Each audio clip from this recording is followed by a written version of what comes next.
35 ವರ್ಷಗಳ ಹಿಂದೆ ಸಿಡಿಲೊಂದು ಅಪ್ಪಳಿಸಿತು. ಅದು ಸಿಡಿದ ರಭಸಕ್ಕೆ ಬಂಡೆಯಂತಹ ಸರ್ಕಾರವೇ ಬುಡಮೇಲಾಯಿತು. ಇದರ ಪರಿಣಾಮ ರಾಜ್ಯದಲ್ಲಿ ಹಸಿರು ಶಾಲಿಗೆ, ಬಾರುಕೋಲಿಗೆ ಎಲ್ಲಿಲ್ಲದ ಗೌರವ, ಮಣ್ಣಿನ ಮಕ್ಕಳಿಗೆ ಬಂಡಾಯದ ಕೆಚ್ಚು, ಸಾಗರದಂತಹ ಆತ್ಮವಿಶ್ವಾಸ ತಂದುಕೊಟ್ಟಿತು.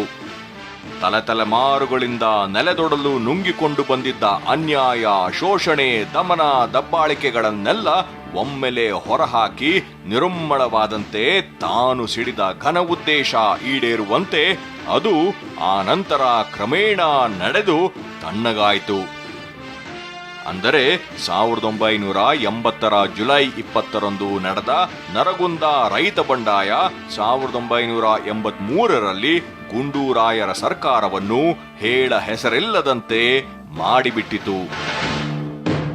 ನರಗುಂದ, ನವಲಗುಂದ ತಾಲೂಕುಗಳ ಜನರ ಮುಖ್ಯ ಕಸಬು ಕೃಷಿ.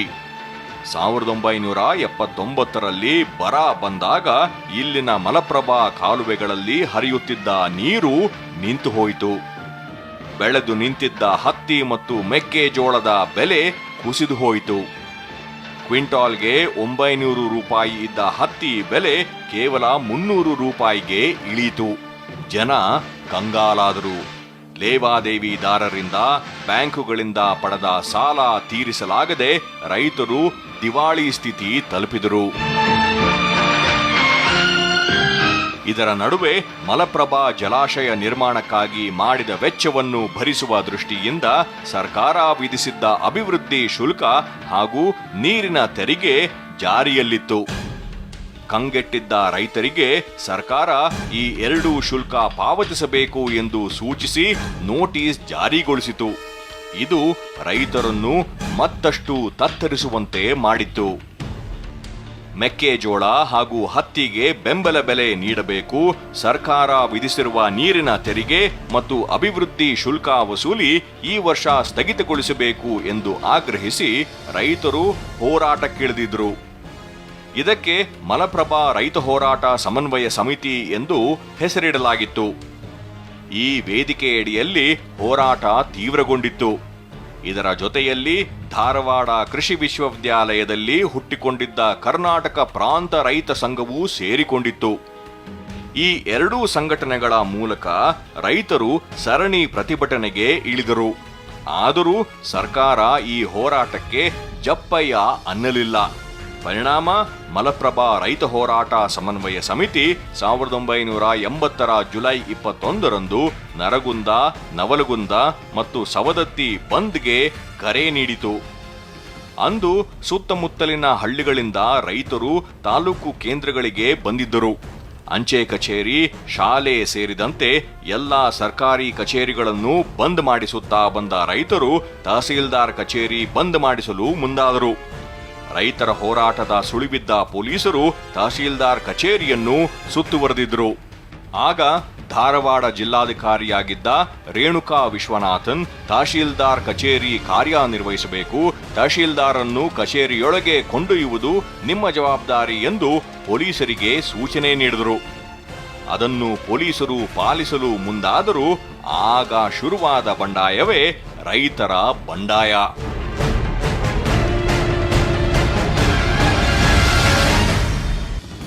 ತಾಲೂಕು ಕಚೇರಿಯೊಳಗೆ ತಹಶೀಲ್ದಾರ್ ಪ್ರವೇಶಿಸಬಾರದು ಎಂದು ಪಟ್ಟು ಹಿಡಿದ ರೈತರು ತಾಲೂಕು ಕಚೇರಿಯ ಪ್ರವೇಶ ದ್ವಾರದ ಮುಂದೆ ಮಲಗಿದರು. ಪೊಲೀಸ್ ಮತ್ತು ತಹಶೀಲ್ದಾರ್ ಮಲಗಿದ್ದ ರೈತರನ್ನು ತುಳಿದುಕೊಂಡು ಕಚೇರಿ ಪ್ರವೇಶಿಸಿದರು ಎಂಬ ಸುದ್ದಿ ಕಾಳ್ಗಿಚ್ಚಿನಂತೆ ಹಬ್ಬಿತ್ತು. ತಂಡೋಪತಂಡವಾಗಿ ತಹಶೀಲ್ದಾರ್ ಕಚೇರಿಯತ್ತ ನುಗ್ಗಿದ ರೈತರು ನಡೆಸಿದ ಹೋರಾಟ ರಾಜ್ಯದ ಚರಿತ್ರೆಯಲ್ಲಿ ನರಗುಂದ, ನವಲಗುಂದ ರೈತ ಬಂಡಾಯವಾಗಿ ದಾಖಲಾಯಿತು. ಇದಾದ ನಂತರ ರೈತ ಹೋರಾಟ ತೀವ್ರಗೊಂಡಿತ್ತು. ಬಂಡಾಯದ ನಂತರ ರಾಜ್ಯದಲ್ಲಿ ರೈತ ಹೋರಾಟಕ್ಕೆ ಹೊಸ ರೂಪ ನೀಡುವ ಪ್ರಯತ್ನ ಆರಂಭವಾಯಿತು.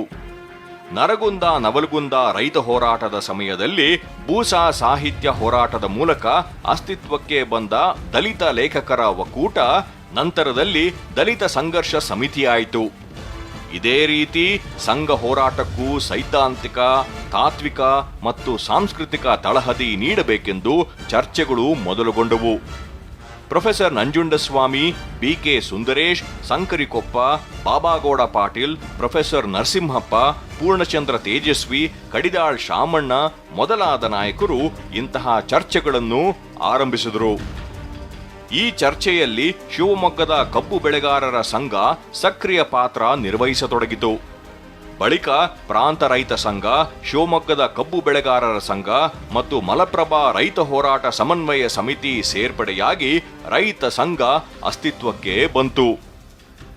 ಈ ರೀತಿ ಅಸ್ತಿತ್ವಕ್ಕೆ ಬಂದ ರೈತ ಸಂಘ ಉತ್ತರ ಪ್ರದೇಶದ ಮಹೇಂದ್ರ ಸಿಂಗ್ ಟಿಕಾಯತ್, ಬಿಹಾರದ ಸಮಾಜವಾದಿ ನಾಯಕ ಕಿಶನ್ ಸಿಂಗ್ ಸೇರಿದಂತೆ ಹಲವು ನಾಯಕರ ಸಲಹೆ, ಸೂಚನೆ ಮತ್ತು ಭಾಗೀದಾರಿಕೆಯಲ್ಲಿ ಪ್ರಬಲ ಸಂಘಟನೆಯಾಗಿ ಹೊರಹೊಮ್ಮಿತು.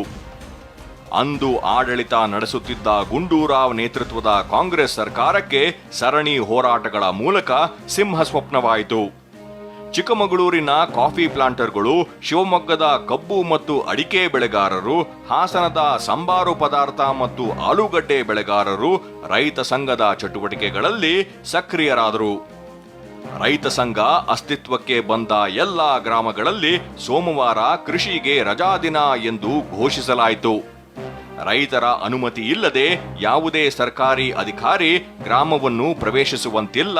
ಅಧಿಕಾರಿಗಳ ಭೇಟಿ ಪ್ರತಿದಿನ ಸಂಜೆ 4ರಿಂದ 7 ಗಂಟೆಯವರೆಗೆ ಮಾತ್ರ ಎಂದು ನಿಗದಿಪಡಿಸಲಾಯಿತು. ಇದಕ್ಕೆ ಪ್ರಮುಖ ಕಾರಣ ಕಂದಾಯ ವಸೂಲಿ, ಸಾಲದ ಬಾಕಿ ಅಥವಾ ಬಡ್ಡಿ ವಸೂಲಿಗೆ ಬರುತ್ತಿದ್ದ ಅಧಿಕಾರಿಗಳು ರೈತರ ಪಾಲಿಗೆ ಅತ್ಯಂತ ಭಯ ಹುಟ್ಟಿಸುವ ವ್ಯಕ್ತಿಗಳಾಗಿದ್ದರು. ಕಂದಾಯ ಅಥವಾ ಬ್ಯಾಂಕ್ ಸಾಲ ಪಾವತಿಸಲು ಯಾವುದೇ ರೈತ ವಿಫಲನಾದರೆ ಮುಲಾಜಿಲ್ಲದೆ ಆತನ ಮನೆ ಜಪ್ತಿ ಮಾಡಲಾಗುತ್ತಿತ್ತು. ತಮ್ಮ ಕಣ್ಣೆದುರೇ ಮನೆ ಜಪ್ತಿಯಾಗುತ್ತದೆ ಎನ್ನುವುದರಿಂದ ಆಗುವ ವೇದನೆ ಅಪಾರ.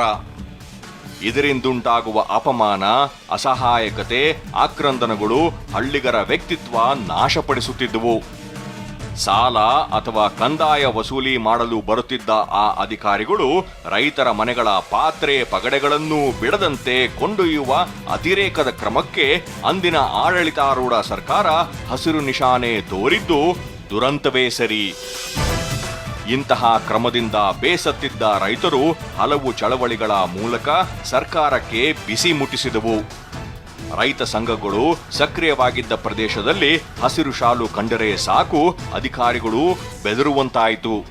ಅದರಲ್ಲೂ ಬಾರುಕೋಲು ಚಳುವಳಿ ಹಾಗೂ ಮರುಜಪ್ತಿ ಚಳುವಳಿ ರೈತರಲ್ಲಿ ಹೊಸ ಆತ್ಮವಿಶ್ವಾಸ ಮೂಡಿಸಿದುವು. ಅಧಿಕಾರಿಗಳು ಜಪ್ತಿ ಮಾಡಿದ ವಸ್ತುಗಳನ್ನು ರೈತರು ಮರುಜಪ್ತಿ ಚಳುವಳಿಗಳ ಮೂಲಕ ವಾಪಸ್ ಪಡೆದರೆ, ಬಾರುಕೋಲು ಚಳುವಳಿ ಮೂಲಕ ಲಂಚ ಪಡೆದ ಅಧಿಕಾರಿಗಳಿಂದ ಅಷ್ಟೂ ಮೊತ್ತವನ್ನು ವಾಪಸ್ ಕೊಡಿಸಲಾಗುತ್ತಿತ್ತು. ಒಂದು ಕಾಲದಲ್ಲಿ ಅಧಿಕಾರಿಗಳನ್ನು ಕಂಡರೆ ಭಯ ಭಕ್ತಿಯಿಂದ ಹೆದರಿ ನಡುಗುತ್ತಿದ್ದ ರೈತರು ಇದೀಗ ತಪ್ಪು ಮಾಡಿದ ಅಧಿಕಾರಿಗಳ ಕೆನ್ನೆಗೆ ಬಾರಿಸುವ ಹಂತಕ್ಕೆ ತಲುಪಿದರು. ಇದರ ಪರಿಣಾಮ ಪ್ರತಿ ಗ್ರಾಮಗಳ ಮುಂಭಾಗದಲ್ಲಿ ಅಧಿಕಾರಿಗಳ ಭೇಟಿ ಕುರಿತು ನಾಮಫಲಕಗಳು ರಾರಾಜಿಸಿದವು.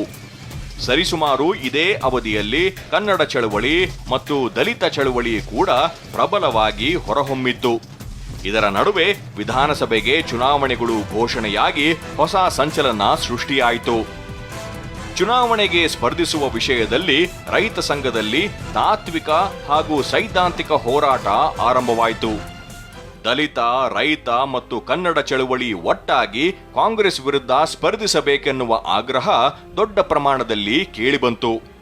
ಆದರೆ ರೈತ ಸಂಘದ ಹಲವು ನಾಯಕರು ರೈತ ಸಂಘಕ್ಕೆ ಚುನಾವಣೆ ಮತ್ತು ಪಕ್ಷ ರಾಜಕಾರಣ ಬೇಡ ಎಂದು ಪ್ರಬಲವಾಗಿ ಪ್ರತಿಪಾದಿಸಿದರು. ಇದರ ಪರಿಣಾಮ ದಲಿತ ಸಂಘರ್ಷ ಸಮಿತಿ ಮತ್ತು ಕನ್ನಡ ಚಳವಳಿ ನಾಯಕರು ಅಂದಿನ ಕ್ರಾಂತಿರಂಗ ಮತ್ತು ಜನತಾ ಪಕ್ಷಗಳಿಗೆ ಬೆಂಬಲ ಘೋಷಿಸಿದರು. ರೈತ ಸಂಘ ಚುನಾವಣೆಯಿಂದ ದೂರ ಉಳಿಯುವ ನಿರ್ಧಾರಕ್ಕೆ ಅಂಟಿಕೊಂಡಿತು. ಆದರೆ ಚುನಾವಣಾ ರಾಜಕಾರಣ ಪ್ರತಿಪಾದಿಸಿದ ಹಲವು ನಾಯಕರು ಈ ಧೋರಣೆ ಖಂಡಿಸಿ ರೈತ ಸಂಘದಿಂದ ದೂರ ಉಳಿದರು. ಇದರ ಪರಿಣಾಮ ರೈತ ಸಂಘ ಮೊದಲ ಬಾರಿಗೆ ವಿಭಜನೆ ಹಾದಿ ಹಿಡಿದಿತ್ತು. ಇದಾದ ನಂತರ ಲೋಕಸಭಾ ಚುನಾವಣೆ ಘೋಷಣೆಯಾಯಿತು.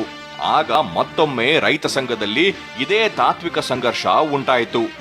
ಈ ಬಾರಿ ಚುನಾವಣೆ ರಾಜಕಾರಣ ಮಾಡಬೇಕೆನ್ನುವವರ ಸಂಖ್ಯೆ ದೊಡ್ಡದಾಯಿತು.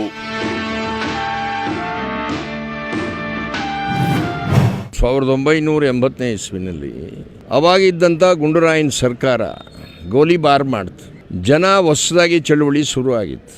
ಎಲ್ಲ ಅದರ ವಿರುದ್ಧ ದಂಗೆ ಎದ್ದಂಗೆ ಎಮೋಷನ್ ಆಗಿ ಬಂದರು. ಬರೀ ರೈತ ಸಂಘದವರೇ ಬರಲಿಲ್ಲ. ಆಗ ಕಾಂಗ್ರೆಸ್ಸನ್ನು ವಿರೋಧ ಮಾಡ್ತಕ್ಕಂಥ ರಾಜಕಾರಣಿಗಳು, ರಾಜಕೀಯ ಪಕ್ಷದ ಕಾರ್ಯಕರ್ತರು ನಮ್ಮ ಜೊತೆಗೆ ಸೇರಿಕೊಂಡ್ರು. ಆಗ ನಮ್ಮ ಚಳುವಳಿಯ ಮೂಲಕ ಕಾಂಗ್ರೆಸ್ಸೇತರ ಸರ್ಕಾರ ಬಂತು. ಕಾಂಗ್ರೆಸ್ಸೇತರ ಸರ್ಕಾರ ಬಂದಾಗ ಯಾರು ನಮ್ಮ ಜೊತೇಲಿ ಬಂದಿದ್ದರು 30 to 40% ಆ ಜನತಾ ದಳ ಅಂತ ಏನು ಶುರು ಆಯಿತು ಆ ಪಕ್ಷಕ್ಕೆ ಹೊಂಟೋದು. ಸೊ ರೈತ ಸಂಘ ಉಳ್ಕೊಂಡೇ ಬಂತು, ಚೆನ್ನಾಗಿ ನಡ್ಕೊಂಡೇ ಬಂತು. ಪ್ರೊಟೆಸ್ಟ್ ಮಾಡ್ತಿದ್ರು ಅಷ್ಟೇ. ನಾವು ಪ್ರೊಟೆಸ್ಟ್ ಮಾಡ್ತಿದ್ದು, ಸರ್ಕಾರಕ್ಕೆ ಎದುರಿಸ್ತಿದ್ದು, ಒಂದು 5-6 ಅಂಶಗಳ ಮೇಲೆ ಮಾಡ್ತಿದ್ವಿ. ಆಮೇಲೆ ಕೆಲವು ವ್ಯಕ್ತಿ ದೋಷದಿಂದ ರೈತ ಸಂಘ ವಿಂಗಡಣೆ ಆಗ್ತದೆ. ಆದರೆ ಚಳುವಳಿಗಳು ವಿಂಗಡಣೆ ಆಗಿರ್ಬೋದು, ಆ ಕಾವು ಮಾತ್ರ ಇದ್ದಂಗೆ. ಚುನಾವಣೆಯಲ್ಲಿ ಸೆಣಸುವುದು ಬೇಡ ಎನ್ನುವವರು ಮತ್ತೆ ರೈತ ಸಂಘದಿಂದ ಹೊರನಡೆದರು. ಆ ಬಾರಿಯ ಲೋಕಸಭಾ ಚುನಾವಣೆಗೆ ಸ್ಪರ್ಧಿಸಿದ ರೈತ ಸಂಘ ಹೇಳ ಹೆಸರಿಲ್ಲದಂತೆ ಸೋತು ಸುಣ್ಣವಾಯಿತು. ಕನಿಷ್ಠ ಪಕ್ಷ ಗ್ರಾಮ ಪಂಚಾಯಿತಿ ಚುನಾವಣೆಗೂ ಸ್ಪರ್ಧಿಸದೆ ಏಕಾಏಕಿ ಲೋಕಸಭಾ ಚುನಾವಣೆಗೆ ಸ್ಪರ್ಧಿಸಿದ ಪರಿಣಾಮ ರೈತ ಸಂಘ ತೀವ್ರ ಹಿನ್ನಡೆ ಅನುಭವಿಸಿತ್ತು. ಆ ಬಳಿಕ ಅಂದಿನ ಸಿಎಂ ರಾಮಕೃಷ್ಣ ಹೆಗಡೆ ವಿಧಾನಸಭೆ ವಿಸರ್ಜಿಸಿ ಮತ್ತೊಮ್ಮೆ ಜನಾದೇಶ ಪಡೆಯಲು ಮುಂದಾದರು. ಆಗ ನಡೆದ ಚುನಾವಣೆಯಲ್ಲಿ ರೈತ ಸಂಘ ಅತ್ಯಧಿಕ ವಿಧಾನಸಭಾ ಕ್ಷೇತ್ರಗಳಲ್ಲಿ ಸ್ಪರ್ಧಿಸಿತ್ತು. ಅನೇಕ ಕಡೆ ರೈತ ಸಂಘದ ಅಭ್ಯರ್ಥಿಗಳು ಪ್ರಬಲ ಸ್ಪರ್ಧೆ ಒಡ್ಡಿದರು. ಹಲವು ಕ್ಷೇತ್ರಗಳಲ್ಲಿ ರೈತ ಸಂಘದ ಅಭ್ಯರ್ಥಿಗಳು ಕೆಲವೇ ಮತಗಳ ಅಂತರದಲ್ಲಿ ಸೋಲುಂಡರೆ ಪ್ರಭಾವಿ ನಾಯಕ ಬಾಬಾಗೌಡ ಪಾಟೀಲ್ 2 ಕ್ಷೇತ್ರಗಳಲ್ಲಿ ಸ್ಪರ್ಧಿಸಿ ಗೆಲುವು ಸಾಧಿಸಿದರು. ಬಳಿಕ ಧಾರವಾಡ ಗ್ರಾಮೀಣ ಕ್ಷೇತ್ರಕ್ಕೆ ರಾಜೀನಾಮೆ ನೀಡಿದರು. ಮರುಚುನಾವಣೆಯಲ್ಲಿ ಇಲ್ಲಿಂದ ಸ್ಪರ್ಧಿಸಿದ ಪ್ರೊಫೆಸರ್ ನಂಜುಂಡಸ್ವಾಮಿ ಶಾಸಕರಾಗಿ ಆಯ್ಕೆಯಾದರು. ರೈತ ನಾಯಕರ ಈ ಜೋಡಿ ವಿಧಾನಸಭೆಯ ಕಲಾಪದಲ್ಲಿ ಪಾಲ್ಗೊಂಡು ಮಾಡಿದ ಚರ್ಚೆಗಳು ಇಂದಿಗೂ ಹಲವರ ಮನದಲ್ಲಿ ಅಚ್ಚಳಿಯದೆ ಉಳಿದಿವೆ. ಒಂದೆಡೆ ಸದನದಲ್ಲಿ ಸರ್ಕಾರದ ತಪ್ಪು ನಿರ್ಧಾರಗಳ ವಿರುದ್ಧ ಸಮರ ಘೋಷಿಸಿದ ರೈತ ನಾಯಕರು ಸದನದ ಹೊರಗೆ ಸರ್ಕಾರಕ್ಕೆ ಸಿಂಹ ಸ್ವಪ್ನವಾದರು. ಆ ಸಂದರ್ಭದಲ್ಲಿ ನಡೆದ ವಿಧಾನಸೌಧದ ಮುತ್ತಿಗೆ ಇಲ್ಲಿಯವರೆಗೂ ಯಾರಿಂದಲೂ ಸಾಧ್ಯವಾಗಿಲ್ಲ. 3 ದಿನಗಳ ಕಾಲ ವಿಧಾನಸೌಧಕ್ಕೆ ದಿಗ್ಬಂಧನ ವಿಧಿಸಿದ ರೈತರು ಅಧಿಕಾರಿಗಳು ಒಳಗೆ ಉಳಿಯುವಂತೆ ಮಾಡಿದ್ದರು. ಗೋಪಾಲಗೌಡ ವೃತ್ತದಲ್ಲಿ ರೈತರ ಬೃಹತ್ ಶಕ್ತಿ ಪ್ರದರ್ಶನ ನಡೆದಿತ್ತು. ರೈತರ ಹೋರಾಟ ಅಂದಿನ ಸಿಎಂ ರಾಮಕೃಷ್ಣ ಹೆಗಡೆ ಅವರನ್ನು ಪೇಚಿಗೆ ಸಿಲುಕಿಸಿತ್ತು. ಹಾಸನದ ಆಲೂಗಡ್ಡೆ ಬೆಳೆಗಾರರ ಸಮಸ್ಯೆ ಪ್ರಸ್ತಾಪಿಸುವಾಗ ಸನ್ಮಾನ್ಯ ಮುಖ್ಯಮಂತ್ರಿಗಳೇ, ನಮ್ಮ ಬೇಡಿಕೆ ಈಡೇರದೆ ಹೋದರೆ ರೈತರು ನಿಮ್ಮನ್ನು ಕಂಬಕ್ಕೆ ಕಟ್ಟಿ ಹೊಡೆಯುತ್ತಾರೆ ಎಂದು ರೈತ ನಾಯಕ ನಂಜುಂಡಸ್ವಾಮಿ ವಿಧಾನಸಭೆಯಲ್ಲಿ ಹೇಳಿದ ಮಾತು ರೈತ ಸಂಘದ ಶಕ್ತಿ ಪ್ರದರ್ಶಿಸಿತ್ತು. ಇದು ಹೀಗೆ ಮುಂದುವರಿಯಲು ಬಿಟ್ಟರೆ ಕಷ್ಟ ಎಂದು ಭಾವಿಸಿದ ಅಂದಿನ ಸಿಎಂ ರಾಮಕೃಷ್ಣ ಹೆಗಡೆ ರೈತ ಚಳುವಳಿ ಹತ್ತಿಕ್ಕುವ ಪ್ರಯತ್ನದ ಬದಲಿಗೆ ಆ ಸಂಘವನ್ನು ಒಡೆಯುವ ತಂತ್ರ ರೂಪಿಸಿ ಯಶಸ್ವಿಯಾದರು. ಇದರ ಪರಿಣಾಮ ನಂಜುಂಡಸ್ವಾಮಿ ಅವರ ಹೆಗಲಿಗೆ ಹೆಗಲು ಕೊಟ್ಟು ಚಳುವಳಿ ನಡೆಸುತ್ತಿದ್ದ ಸಂಕರಿಕೊಪ್ಪ ಪ್ರೊಫೆಸರ್ ನರಸಿಂಹಪ್ಪ ನೇತೃತ್ವದಲ್ಲಿ ಹಲವು ನಾಯಕರು ರೈತ ಸಂಘದಿಂದ ಹೊರಬಂದು ಅಖಿಲ ಭಾರತ ರೈತ ಒಕ್ಕೂಟ ರಚನೆ ಮಾಡಿಕೊಂಡರು. ಇದರ ಪರಿಣಾಮ ಮೊಟ್ಟಮೊದಲ ಬಾರಿಗೆ ರೈತ ಸಂಘ ದೊಡ್ಡ ಒಡಕಿನತ್ತ ಸಾಗಿದ್ದು. ಹಾಗೆ ಚಳವಳಿಯ ಕಾವು ಕಡಿಮೆಯಾಯಿತು.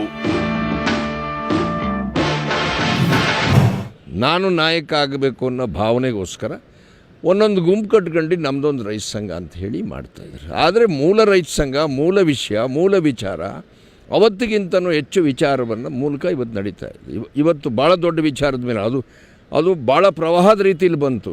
ಇವತ್ತು ಸಮಗ್ರ ಕರ್ನಾಟಕ, ಸಮಗ್ರ ಭಾರತದ ಬಗ್ಗೆ ಆಲೋಚನೆ ಮಾಡ್ತಕ್ಕಂಥ ಶಕ್ತಿ ಬಂದಿದೆ. ಚಳುವಳಿ ಭೂಮಿ ಇದ್ದಂಗೆ, ಒಂದು ಸಾರಿ ಬರಗಾಲ ಬರುತ್ತೆ, ಇನ್ನೊಂದು ಸಾರಿ ಭಾಳ ಒಳ್ಳೆ ಬೆಳುತ್ತೆ. ರಾಮಕೃಷ್ಣ ಹೆಗಡೆ ಅವರ ತಂತ್ರಗಾರಿಕೆ ಪರಿಣಾಮ ಒಡೆದ ರೈತ ಸಂಘ ಮತ್ತೆ ಒಗ್ಗೂಡಲೇ ಇಲ್ಲ. ಬದಲಿಗೆ ಮತ್ತೆ ಹಲವು ಬಣಗಳಾಗಿ ಒಡೆಯುತ್ತಾ ಸಾಗಿತ್ತು. ನಂಜುಂಡಸ್ವಾಮಿ ಅವರೊಂದಿಗಿದ್ದ ಬಾಬಾಗೌಡ ಪಾಟೀಲ್, ಬನ್ನಿಕೊಪ್ಪ ಸೇರಿದಂತೆ ಎಲ್ಲ ನಾಯಕರು ದೂರವಾದರೆ ಬಿಕೆ ಸುಂದರೇಶ್ ಅವರ ಅಕಾಲಿಕ ನಿಧನ ರೈತ ಚಳವಳಿಗೆ ದೊಡ್ಡ ಹೊಡೆತ ನೀಡಿತ್ತು. ಈ ನಡುವೆ ಉದ್ಭವಿಸಿದ ಜಾಗತೀಕರಣ, ಡಂಕಲ್ ಪ್ರಸ್ತಾವ ಮತ್ತು ಗ್ಯಾಟ್ ಒಪ್ಪಂದಗಳತ್ತ ನಂಜುಂಡಸ್ವಾಮಿ ತಮ್ಮ ಗಮನ ಕೇಂದ್ರೀಕರಿಸಿದರು. ಈ ಪ್ರಸ್ತಾವನೆಗಳ ವಿರುದ್ಧ ಹೋರಾಡತೊಡಗಿದ್ರು. ಇಲ್ಲಿಯವರೆಗೆ ಸಾಲ ವಸೂಲಾತಿ, ಜಪ್ತಿ, ಬಗರ್ ಹುಕುಂ ಎನ್ನುತ್ತಿದ್ದ ನಮ್ಮ ರೈತರಿಗೆ ಈ ಎಲ್ಲವೂ ಯಾವುದೋ ಹೊಸ ವಿಷಯಗಳು, ಎಲ್ಲೋ ಈ ಬಗ್ಗೆ ಚರ್ಚೆ ನಡೆದರೆ ನಮಗೇನು, ಇದರಿಂದ ಸದ್ಯಕ್ಕಂತೂ ನಮಗೇನು ನಷ್ಟವಿಲ್ಲವಲ್ಲ ಎಂದು ಹೇಳತೊಡಗಿದ್ರು. ನಂಜುಂಡಸ್ವಾಮಿ ಅವರ ಸಂಘಟನೆ ದಕ್ಷಿಣ ಕರ್ನಾಟಕದ ಕೆಲವು ಜಿಲ್ಲೆಗಳಿಗೆ ಮಾತ್ರ ಸೀಮಿತವಾಗತೊಡಗಿತು. ಈ ನಡುವೆ ಸಿನಿಮಾ ನಟ ಅಶೋಕ್ ಜೊತೆ ಸೇರಿ ಕನ್ನಡ ದೇಶ ಪಕ್ಷ ಕಟ್ಟಲು ನಂಜುಂಡಸ್ವಾಮಿ ಅವರು ಮುಂದಾಗುತ್ತಿದ್ದಂತೆ ರೈತ ಸಂಘ ಮತ್ತಷ್ಟು ವಿಭಜನೆಯಾಯಿತು. ಇದಾದ ಬಳಿಕ ಪ್ರೊಫೆಸರ್ ನಂಜುಂಡಸ್ವಾಮಿ ಮತ್ತೆಂದು ವಿಧಾನಸಭೆಗೆ ಆರಿಸಿ ಬರಲಿಲ್ಲ.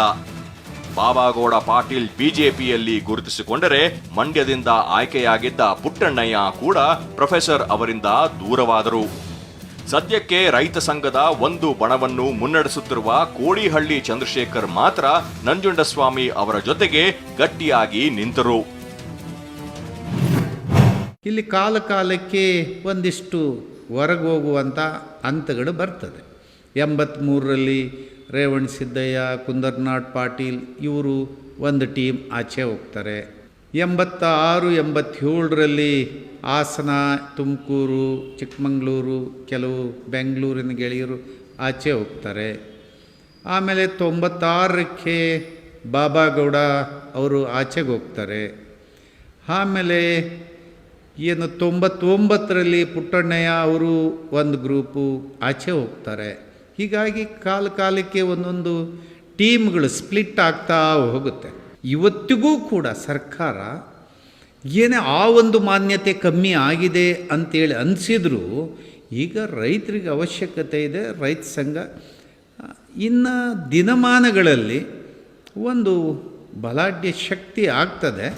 ಪ್ರೊಫೆಸರ್ ನಂಜುಂಡಸ್ವಾಮಿ ರೈತ ಸಂಘದ ಜೊತೆಯಲ್ಲಿ ಹಸಿರು ಸೇನೆ ಅಮೃತ ಭೂಮಿ ಟ್ರಸ್ಟ್ ಆರಂಭಿಸಿ ಚಳವಳಿಯಲ್ಲಿ ನಿರತರಾದರೆ, ಪುಟ್ಟಣ್ಣಯ್ಯ ನೇತೃತ್ವದಲ್ಲಿ ಮಂಡ್ಯದಲ್ಲಿ ರೈತ ಸಂಘ ಪ್ರಬಲವಾಯಿತು. ಕುರುಬೂರು ಶಾಂತಕುಮಾರ್, ಬಸವರಾಜ ತಂಬಾಕೆ, ಬಸವರಾಜಪ್ಪ, ಕೇದಾರಲಿಂಗಯ್ಯ ಹಿರೇಮಠ, ಬನ್ನಿಕೊಪ್ಪ ಹೀಗೆ ಪ್ರತಿಯೊಬ್ಬ ಪ್ರಭಾವಿ ನಾಯಕರು ದಾವಣಗೆರೆ, ಹಾವೇರಿ, ಶಿವಮೊಗ್ಗ, ಬಳ್ಳಾರಿ, ಕೊಪ್ಪಳ, ಬೆಳಗಾವಿ ಸೇರಿದಂತೆ ತಮ್ಮ ತಮ್ಮ ಜಿಲ್ಲೆಗಳಿಗೆ ಸಂಬಂಧಿಸಿದಂತೆ ಸಂಘಟನೆಯ ನಾಯಕತ್ವ ವಹಿಸಿಕೊಂಡರು.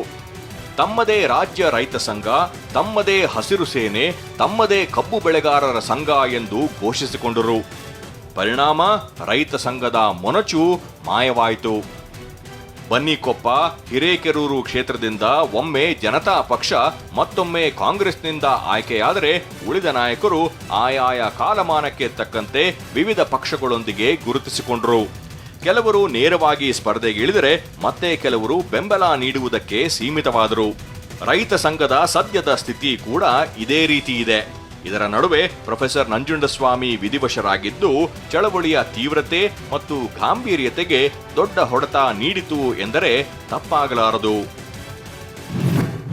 1980ರಲ್ಲಿ ನಂಜುಂಡಸ್ವಾಮಿಯವರ ಹೋರಾಟ ಅಂತ ಹೇಳಿದ್ರೆ, ನಂಜುಂಡಸ್ವಾಮಿಯವರು ರೈತರಿಗಾಗಿ ರೈತರ ಪರವಾಗಿ ಮಾಡ್ತಾಯಿದ್ರು. ಬೇರೆ ಯಾವ ಉದ್ದೇಶನೂ ಇಟ್ಕೊಂಡು ಮಾಡ್ತಾಯಿದ್ದಿಲ್ಲ. ಆವತ್ತಿನ ದಿನ ಯಾವುದೇ ಒಂದು ಹೋರಾಟ ನಡೆಸಿದ್ರೆ ಕೂಡ ಆ ಹೋರಾಟ ಜಯಗಳಿಸೋ ತನಕನೂ ಅವರು ಬಿಡ್ತಾ ಇತ್ತಿಲ್ಲ ಮಾಡೋರು. ಆದರೆ ಇವತ್ತಿನ ದಿನ ಆ ಥರ ಇಲ್ಲ. ಇಲ್ಲಿ ಏನೊಂದು ಈ ರೈತರಲ್ಲೇ 2-3 ಭಾಗ ಆಗಿದೆ. ಈ ರೈತರೇ 2-3 ಪಾರ್ಟಿಗಳು ಮಾಡಿಕೊಂಡು ಅಲ್ಲಿ ಅವರಲ್ಲಿ ಒಗ್ಗಟ್ಟು ಸಿಗ್ತಾ ಇಲ್ಲ. ಇದು ಡಿಫ್ರೆಂಟಾಗಿ ಹೋಗ್ತಾ ಇದೆ ಇದೀಗ ಇವತ್ತಿನ ಪರಿಸ್ಥಿತಿಗೆ. ಬೇರೆ ಬೇರೆ ಕಾರಣಗಳಿಗೆ ಭಿನ್ನವಾಗಿದ್ದವರೆಲ್ಲ ಪ್ರೊಫೆಸರ್ ವಿಷಯದಲ್ಲಿ ತಣ್ಣಗಾಗುತ್ತಿದ್ದರು. ಆದರೆ ಅವರ ಕಾಲಾನಂತರ ಇದು ಇಲ್ಲವಾಯಿತು. ಈ ಬೆಳವಣಿಗೆಯಂತೂ ರಾಜ್ಯದ ಚಳವಳಿಗಳ ಇತಿಹಾಸಕ್ಕೆ ದೊಡ್ಡ ಹೊಡೆತವನ್ನೇ ನೀಡಿತ್ತು.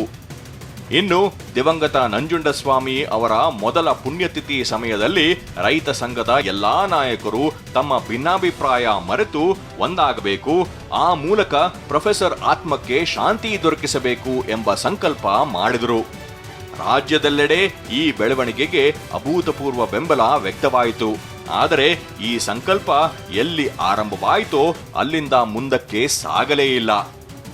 ರೈತ ಸಂಘದಲ್ಲಿ ಪುಟ್ಟಣ್ಣಯ್ಯ ಬಣ, ಬಸವರಾಜಪ್ಪ ಕೋಡಿಹಳ್ಳಿ ಚಂದ್ರಶೇಖರ್ ಬಣ, ಕೇದಾರಲಿಂಗಯ್ಯ ಹಿರೇಮಠ್ ಬಣ, ಬಡಗಲಪುರ ನಾಗೇಂದ್ರ ಬಣ, ಕುರುಬೂರು ಶಾಂತಕುಮಾರ್, ತೇಜಸ್ವಿ ಪಟೇಲ್ ಎಂಬ ಬಣಗಳು ಹಾಗೆ ಉಳಿದುಕೊಂಡವು.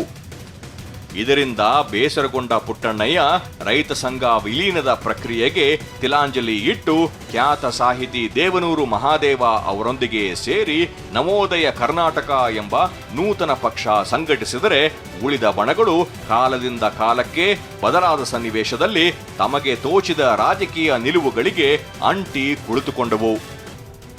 ಇದರ ಪರಿಣಾಮ ರೈತ ಚಳುವಳಿ ಎನ್ನುವುದು ಸದ್ಯದ ಪರಿಸ್ಥಿತಿಯಲ್ಲಿ ಕ್ಲೀಶೆ ಎಂಬಲ್ಲಿಗೆ ಬಂದು ತಲುಪಿದೆ.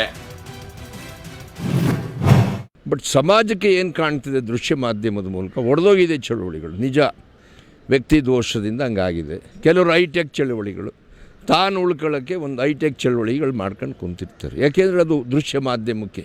ಬಟ್ ಬದುಕನ್ನು ರಕ್ಷಣೆ ಮಾಡ್ತಕ್ಕಂಥ ಚಳುವಳಿ ಒಂದೇ ಇರೋದು, ಅದು ಪ್ರೊಫೆಸರ್ ನಂಜುಂಡಸ್ವಾಮಿ ಮಕ್ಕಳು ಯಾರು ಅವರೆಲ್ಲ ಮೊದಲಿಂದ ಮೂಲವಾಗಿ ಬಂದರು ಅವರೆಲ್ಲವರೇ ಅದು ಮೂಲ ಚಳುವಳಿ.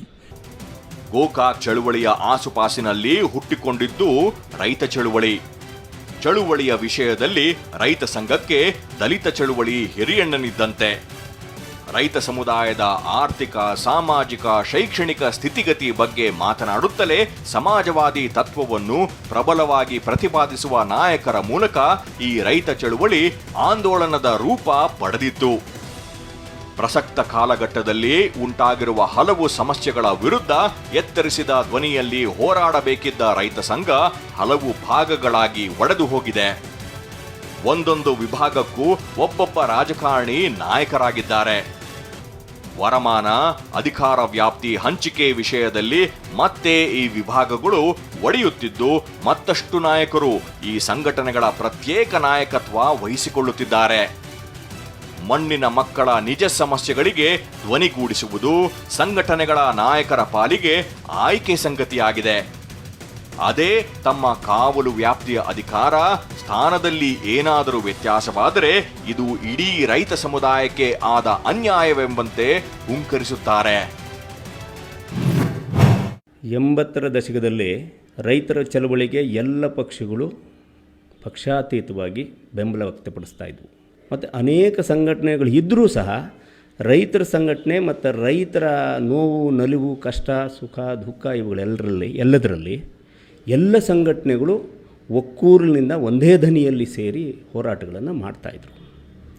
ಸರ್ಕಾರದ ಬುಡವನ್ನು ಅಳ್ಳಾಡಿಸ್ಬಿಡ್ತಾಯಿದ್ರು. ಸರ್ಕಾರ ರೈತರ ಚಳವಳಿಗೆ ಹೆದರ್ತಾ ಇದ್ವು. ಉಳಿದಂತೆ ತಾವಾಯಿತು ತಮ್ಮ ಪಾಡಾಯಿತು ಎಂಬಂತಿರುತ್ತಾರೆ. ಇನ್ನು ಕಬ್ಬು ಬೆಳೆಗಾರರ ಸಮಸ್ಯೆ, ತಂಬಾಕು, ಆಲೂಗಡ್ಡೆ ಬೆಳೆಗಾರರ ಸಂಕಷ್ಟ, ಕಾವೇರಿ ಕೃಷ್ಣ ಜಲವಿವಾದಗಳ ಕುರಿತಾದ ಹೋರಾಟಗಳು ಇದೀಗ ಕೇವಲ ಸಾಂಕೇತಿಕ ಎಂಬುವಷ್ಟರ ಮಟ್ಟಿಗೆ ತಲುಪಿವೆ. ರೈತರ ಆತ್ಮಹತ್ಯೆಗೆ ಸರ್ಕಾರದ ನೀತಿ ನಿರೂಪಣೆಗಳೇ ಪ್ರಮುಖ ಕಾರಣ. ಜೊತೆಗೆ ರೈತರ ಪಾಲಿಗೆ ಮಾರಕಗಳೆಲ್ಲವೂ ತಾರಕಕ್ಕೇರಿರುವ ಈ ಹೊತ್ತಿನಲ್ಲಿ ಗಂಟಲೆತ್ತರಿಸಿ ಪ್ರಶ್ನಿಸುವ ಹಠ, ಹೋರಾಟ ನಡೆಸಿ ರೈತ ಶಕ್ತಿಯನ್ನು ಗೆಲ್ಲಿಸಿ ಆತ್ಮವಿಶ್ವಾಸ ತುಂಬುವ ಚಳುವಳಿಯ ನಿಯತ್ತು ಮರೆತು ಸಾಂಕೇತಿಕ ಪ್ರತಿಭಟನೆ, ರಸ್ತೆ ತಡೆ, ವರ್ಣರಂಜಿತ ಹೇಳಿಕೆಗಳಿಗೆ ಸೀಮಿತವಾಗುತ್ತಿದೆ. ಇದಕ್ಕೆ ಇನ್ನೂ ಒಂದು ಕಾರಣವಿದೆ. ರೈತ ಸಂಘ ಚಳುವಳಿ ಮೂಲಕ ಪಡೆದ ಜನಪ್ರಿಯತೆಯನ್ನು ತನ್ನದಾಗಿಸಿಕೊಳ್ಳಲು ಎಲ್ಲ ರಾಜಕೀಯ ಪಕ್ಷಗಳು ತಮ್ಮದೇ ಆದ ಪ್ರಯತ್ನ ಹಾಗೂ ತಂತ್ರಗಾರಿಕೆ ಮಾಡುತ್ತಿವೆ. ಇದರ ಪರಿಣಾಮ ರೈತ ಸಂಘದಲ್ಲಿನ ಕೆಲ ನಾಯಕರು ತಮಗೆ ಸರಿ ಅನ್ನಿಸಿದ ಪಕ್ಷಗಳ ನಾಯಕರು ಹಾಗೂ ಸರ್ಕಾರಗಳ ಜೊತೆ ಗುರುತಿಸಿಕೊಂಡಿದ್ದಾರೆ. ಒಂದು ನೈತಿಕ ಶಕ್ತಿಯಾಗಿರ್ತಕ್ಕಂಥ ಈ ಒಂದು ಸಂಘಟನೆಗೆ ಹೆಸರು ಮತ್ತು ಈ ವಸ್ತ್ರ, ಇದರ ಗೌರವ ಏನಿದೆ, ಇದನ್ನು ವೈಯಕ್ತಿಕ ಲಾಭಗಳಿಗೆ, ರಾಜಕೀಯ ಲಾಭಗಳಿಗೆ ನಾಯಿ ಕೊಡೆ ಥರ ಅನೇಕ ಸ್ಪ್ಲಿಟ್ ಗ್ರೂಪ್ಗಳು ಅಥವಾ ಯಾವ್ಯಾವ ಇದ್ದಕ್ಕಿದ್ದಾಗೇ ಘೋಷಣೆ ಆಗ್ತಕ್ಕಂಥ ನಾಯಕರುಗಳು ಹುಟ್ಟುತ್ತಾರೆ. ಇದರಿಂದ ಒಂದಿಷ್ಟು ಡಿಸ್ಟರ್ಬೆನ್ಸ್ ಆಗಿರ್ಬೋದು. ರಾಜಕೀಯ ಪಕ್ಷಗಳು ಇಂಥ ನೈತಿಕ ಬಲ ಇರತಕ್ಕಂಥ ಸಂಘಟನೆಯನ್ನು ಕುಗ್ಗಿಸ್ಲಿಕ್ಕೆ ಅನೇಕ ಉಪ ಗುಂಪುಗಳನ್ನು ಹುಟ್ಟಾಕೋದ್ರಲ್ಲಿ ಪ್ರಯತ್ನ ಮಾಡ್ತಾರೆ. ರೈತ ಸಂಘಟನೆಗಳ ನಾಯಕರ ವಿಸಿಟಿಂಗ್ ಕಾರ್ಡ್ಗಳು, ಲೆಟರ್ ಹೆಡ್ಗಳು ಮಂತ್ರಿಗಳ ಟೇಬಲ್ ಮೇಲೆ ರಾರಾಜಿಸುತ್ತಿವೆ. ತಮಗೆ ಬೇಕೆನಿಸುವ ಅಧಿಕಾರಿಗಳ ವರ್ಗಾವಣೆ, ಕಾಮಗಾರಿ, ಗುತ್ತಿಗೆ ಟೆಂಡರ್, ಗುತ್ತಿಗೆದಾರರಿಗೆ ನೀಡಬೇಕಾದ ಬಾಕಿ ಬಿಡುಗಡೆಗೆ ಮನವಿ ಮಾಡಿದ ಪತ್ರಗಳೇ ಹೆಚ್ಚಾಗಿವೆ. ಹಲವು ರೈತ ಸಂಘಗಳು ಕೇವಲ ಲೆಟರ್ ಹೆಡ್ ಸಂಘಟನೆಗಳಾದರೆ ರಾಜಕೀಯ ಪಕ್ಷಗಳಲ್ಲೂ ರೈತ ವಿಭಾಗಗಳು ಹುಟ್ಟಿಕೊಂಡು ರೈತ ಸಂಘದಿಂದ ಸಿಡಿದು ಬಂದ ನಾಯಕರಿಗೆ ಆಶ್ರಯ ಕಲ್ಪಿಸಿವೆ. ಹೀಗಾಗಿ 80ರ ದಶಕದಲ್ಲಿ ಅಧಿಕಾರಿಗಳು ಮತ್ತು ರಾಜಕೀಯ ನಾಯಕರಲ್ಲಿ ನಡುಕ ಹುಟ್ಟಿಸಿದ್ದ ರೈತ ಚಳವಳಿ ಇದೀಗ ಕೇವಲ ಇತಿಹಾಸ ಮಾತ್ರ.